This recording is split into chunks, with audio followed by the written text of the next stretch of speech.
What's up? Hey, hello everyone. Wow, a long time no see. Alyssa and I have watched the Candy Crush episode of Survivor, basically where the Survivor contestants and the Big Brother contestants were on Candy Crush like a month and a half ago, and now we're finally doing this podcast super late, but my name is Rachel. And I'm Alyssa, and part of the reason this podcast is super late is because we literally didn't even know what to talk about because both of us found the show so completely boring. Because I feel like one of the big things about Candy Crush is knowing that you get to pick your own fate, and you make a wrong move, at least you're the one that makes the wrong move. But watching this game, it was like watching someone else play Candy Crush, and you see all the stupid stuff that they're doing, and you're just like, bro, I could do this so much better. And then on the television, they even showed you the moves that the contestants had to make in order to get where they wanted to go. And I was just like, oh my God, it's so difficult to watch someone else fail so hard at a game that you just play on your phone. No, that's like Alyssa and I, we tried watching this 40-minute episode of the Candy Crush Survivor, but neither of us actually got through the entire episode. I watched the first qualifying round and then I skipped everything else and I just went to the final challenge that they did because I was like, I'm basically losing brain cells watching these people play Candy Crush on the TV. And like Alyssa was saying, even though they had the play along thing on the side of the screen, it's freaking impossible to play along. It doesn't even make sense. I was just really confused throughout the whole entire game. I didn't know what was happening, and then you can't play along. It was watching other people play an app and you can't do anything. It wasn't any fun.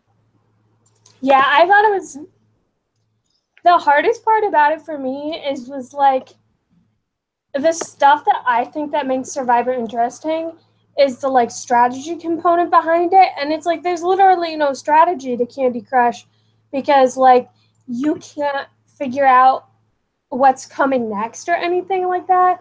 So it's they didn't really have the strategy component, and then since it was live, they couldn't even cut together footage to make the people look flattering because one of the cringiest moments I feel is when Jeremy and Wu were introducing themselves, and I'm just you guys are both such charismatic people, but you can't figure out how to sound good. No, that was so awkward because they were like, oh, Wu could have won the $1 million on Survivor or whatever, or and then you can only win 100K by playing this Candy Crush game, 1 million versus 100K after this stupid game. It doesn't make sense, honestly. When they introduced Frankie Grande and Caleb also, they introduced Caleb first off as Beast Mode Cowboy, and I'm like, yuck, this is already bad. They didn't even mention Caleb was on Survivor twice because he was technically the Big Brother contestant, but I don't know, wouldn't you mention that this dude was on Survivor twice if it's a Survivor and a Big Brother kind of bring these players onto the Candy Crush show? But they didn't even mention it, but whatever.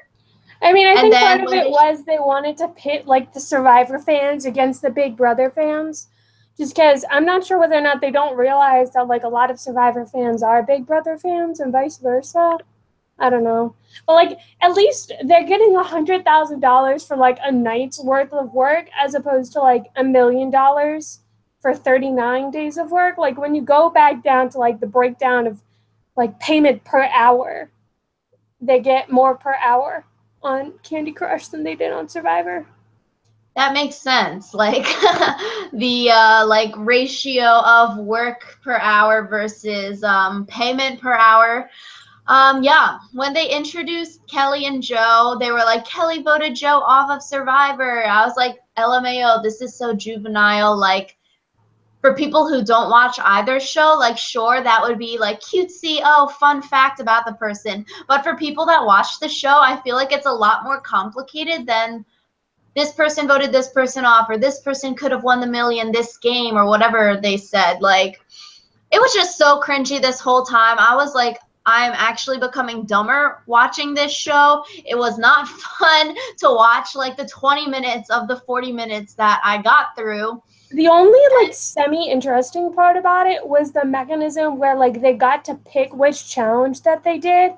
But even then, to me, it didn't seem like the challenges were all that different. Like it was just, you're either good at Candy Crush or you're not. And like doing it in these like extreme ways, like above the board or having to like bungee jump up and down the board, it just didn't seem like if they got in more trouble doing it, like if they accidentally, I don't know, like dropped the stick they were using to poke stuff with, that could have been more interesting. But it's like when they're just playing the game in a slightly different format, it's like we're still just watching someone play Candy Crush.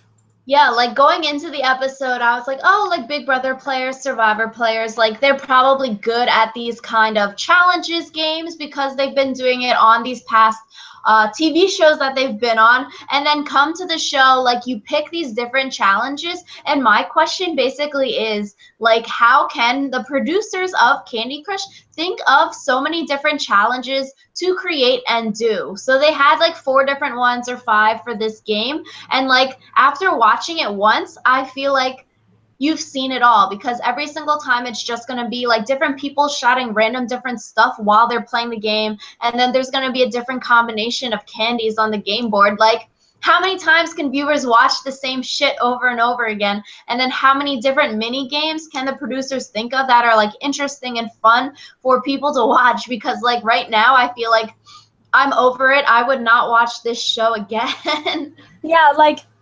I'm not a huge fan of any of the Survivor players that they chose to bring back. Like, I like Jeremy and I like Kelly, but I'm not like, oh my God, Jeremy and Kelly, oh my God. So I feel like part of it is like I like them, but I don't love them. And I definitely was not able to struggle through like a whole show for them. Because, like, I feel like one of the things also we like about Survivor is the fact that, like, people build story arcs. And it's like, there's not really enough time to build a story arc in 40 minutes of television. So Yeah, it was just like, oh, we get their little fun facts at the beginning. Jeremy won Survivor. Everyone else played Survivor. Woo's a martial arts instructor, like Cowabunga Beach Boy kind of thing. And then they play these like dumb mini games that don't really require like much athleticism, first of all, much like brain power to do, second of all. Like, it's literally like a sort of mindless game task that you like flip, 3 in a row, like more than 3 in a row. Like, I don't know. It was so boring. I was like, I can't keep watching this show. And like when they were trying, all the contestants were trying to like smack talk each other. I was like, this smack talk is so cringy also. Like, I honestly so don't bad. understand like how you could make this show interesting. Yeah, like it's just not fun to watch other people play a cell phone app.